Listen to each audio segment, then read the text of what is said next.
சிலர் சொல்கிறாங்க இயேசு வியாதியை கொடுத்து ஒரு பாடத்தை கற்பிக்கிறாரு, சில காரியங்களை கற்றுக் கொடுக்குறாரு.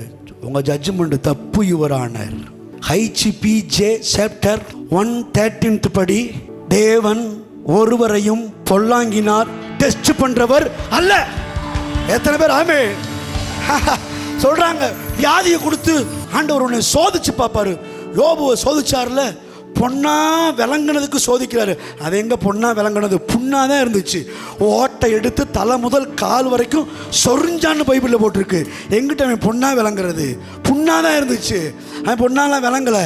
ஆனால் கர்த்தர் வந்து எப்போ தொட்டாரோ அப்போது எல்லாமே பொண்ணா மாறிடுச்சு. கர்த்தர் யாரையும் சோதிச்செல்லாம் பொண்ணா மாத்துறது இல்லை. அப்படி சொன்னாங்கன்னா அவங்க ஜட்ஜ்மெண்ட்டு தப்பு. தேவனை குறித்ததான உங்க சிந்தை, உங்க எண்ணம், உங்களுடைய நோக்கம்